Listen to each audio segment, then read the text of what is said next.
O oceano é um dos lugares mais incríveis da Terra. Além de bonito, é também perigoso, com tubarões, polvos gigantes, tempestades fortes e o famoso Triângulo das Bermudas. Mas tem uma coisa mais terrível e perigosa que todas essas. Estou falando dos vagalhões. Um iate para 4 passageiros, o Mignonette, está navegando pelo Cabo da Boa Esperança, na parte sul da África. Uma tempestade assola o lugar, mas a embarcação consegue passar por ela. À noite, o vento cessa, o mar está calmo. E a tripulação, cansada por causa da tempestade, se prepara para repousar um pouco. Nesse momento, vinda sabe-se lá de onde, uma onda de quase 12 metros surge e bate contra o iate com uma força terrível. A embarcação sucumbe e afunda.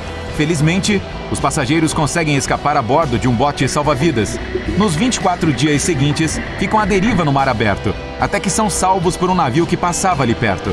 Ninguém acreditou quando os passageiros contaram sobre a onda gigante. Isso tudo não é historinha de filme. Aconteceu mesmo, em 5 de julho de 1884. Agora imagine que você está navegando em um iate moderno no mar aberto. O sol está brilhando lá em cima, não há nenhuma nuvenzinha sequer. As águas estão cristalinas e calmas. O que poderia ser melhor do que férias assim, hein? De repente, você escuta um zumbido alto. E em questão de 2 ou 3 segundos, uma onda gigante de 10 metros surge sobre a superfície calma do mar, batendo contra o seu iate. Por sorte, ele consegue permanecer flutuando, e a onda desaparece tão rápido quanto veio. Esse também é um caso real que aconteceu com o dono do Kellaerin, em 17 de junho de 2018. Essas ondas possuem vários nomes: anormal, transiente, extravagante, vagalhão. E como todos sugerem, elas não são brincadeira. A maioria dos encontros com esse tipo de elevação do mar acaba com embarcações naufragadas. Sereias, monstros marinhos, a fúria de Poseidon. Era assim que as pessoas explicavam o surgimento de ondas gigantes antigamente. Cristóvão Colombo foi o primeiro a escrever sobre uma anormal como um fenômeno natural. Em agosto de 1498, sua equipe explorava as margens da Índia Ocidental, que mais tarde seriam os Estados Unidos, quando de repente todos os membros da tripulação ouviram um rugido ensurdecedor.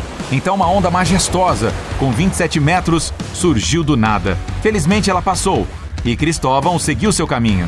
Depois disso, muitos relatos foram registrados sobre esse fenômeno. Mas ninguém acreditava nos marinheiros. Sereias, kraken e agora monstros de ondas? Fala sério! Era essa a reação que qualquer um tinha quando ouvia sobre aqueles terríveis vagalhões. Mesmo quando uma onda gigante de 23 metros caiu sobre o cruzeiro britânico Queen Mary, de repente, em 1942, as 15 mil pessoas que sobreviveram para contar a história não foram levadas a sério. Só em 1995 é que o fenômeno foi oficialmente gravado com equipamentos especiais. Naquele dia, um monstro de quase 26 metros de altura atingiu a plataforma de gás Draupner, na Noruega.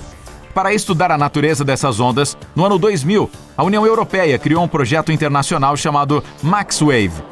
Como parte do projeto, os cientistas lançaram 2 satélites para monitorar os oceanos do mundo todo. Porém, eles acabaram com mais perguntas do que respostas. Existe uma teoria sobre uma onda especial que diz que quanto maior ela for, menor a probabilidade de ocorrer. Os satélites da MaxWave conseguiram registrar vagalhões de até 25 metros. Mas é aí que vem a parte interessante disso tudo. Ondas assim só devem aparecer a cada 200 anos. Porém, os satélites descobriram 10 monstruosas nas primeiras 3 semanas de operação. 19 anos se passaram desde então e ainda sabemos muito pouco sobre elas. O pior é que os cientistas não têm ideia de como prever com antecedência o surgimento delas. Os radares e sonares modernos registraram as proporções das ondas. A altura varia entre 12 e 50 metros. A velocidade pode chegar a quase 100 km por hora. E a expectativa de duração é de 20 segundos a 2 minutos. Apesar das poucas informações disponíveis, os cientistas conseguiram classificá-las em 3 tipos. O primeiro é a clássica onda branca. Ela surge não só em uma tempestade, mas também em um mar calmo. Após seu aparecimento inesperado, ela se dissolve rapidamente dentro da água sem deixar rastro. O segundo tipo é chamado de Três Irmãs.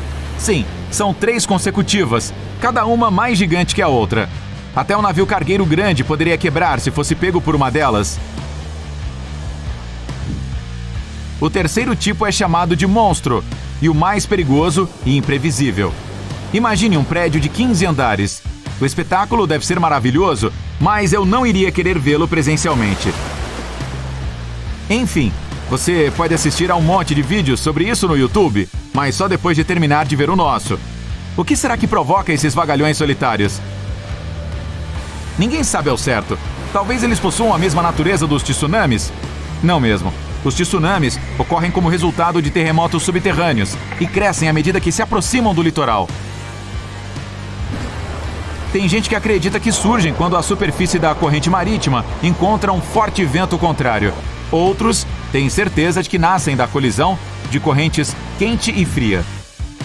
E há quem esteja certo de que isso ocorre por causa de anomalias gravitacionais, quando a gravidade aumenta ou diminui drasticamente. Há também a teoria da interferência de onda, pela qual as pequenas se juntam para formar uma maior, como se fosse uma bola de neve. Mas a hipótese mais interessante é que as ondas se formam devido a um vampirismo cinético. Pode inserir uma piadinha do Drácula aqui. De acordo com essa versão, sob certas condições naturais, elas adquirem a capacidade de trocar energia cinética. E entre todas, haverá uma onda vampira que irá absorver toda a energia das demais. Após acumular energia suficiente, essa vampira explode. A teoria explica a força de impacto e seu rápido desaparecimento. Alguns oceanógrafos acreditam que os vagalhões anormais são culpados pelo desaparecimento de navios no lugar mais misterioso do Oceano Atlântico, o Triângulo das Bermudas. E apesar de ser possível que ondas gigantes surjam lá de vez em quando, é impossível usá-las como solução para todos os mistérios do local. Além de navios, aviões também sumiram, e é pouco provável que os vagalhões pudessem alcançá-los. Acrescentando ainda mais mistério a esse fenômeno, essas ondas aparecem não só em mares e oceanos, mas também em lagos. Elas foram registradas inúmeras vezes nos Grandes Lagos, nos Estados Unidos. No Superior, o maior de todos da região, o surgimento das Três Irmãs foi registrado várias vezes. Além dos vagalhões, marinheiros relataram mais um fenômeno terrível: as depressões marítimas. Imagine uma onda muito grande, só que ao contrário. Ela cresce para debaixo d'água, formando um desnível gigante no mar. Só que essas depressões nunca foram registradas oficialmente. As ondas gigantes podem ser perigosas também por formarem buracos marítimos na água. Quando uma delas cresce, suga toda a água ao redor. Então, perto da base, esses buracos podem ser super profundos. Se a proa ou a popa do navio cair em um deles, é naufrágio na certa. Acho que o filme Tubarão poderia ser substituído por um novo Ondas. Quem é que liga para tubarões agora quando uma onda do tamanho de um arranha-céu pode surgir do nada e atacar? Hey, alguém aí lembra do filme O Destino de Poseidon? Nele havia um vagalhão que virou um transatlântico de cabeça para baixo. Não há como prever a chegada de um deles, mas dá para reduzir significativamente o risco de encontrar um. Estude a história e os registros meteorológicos da região que deseja visitar. Geralmente, as ondas gigantescas são encontradas na costa leste da África, no Oceano Índico e no Atlântico Norte. Por falar nisso, foi lá, em 1985, no farol Fastnet, que a mais alta já registrada foi capturada. Ela alcançou quase 48 metros. Se os vagalhões não intimidam e você estiver determinado a navegar, fique atento às mudanças climáticas e, o mais importante, olhe sempre para o horizonte. Ondas solitárias podem surgir ao longe, então você terá a chance de sair do caminho delas. E se alguma passar pertinho do seu barco, mas não o atingir, relaxe.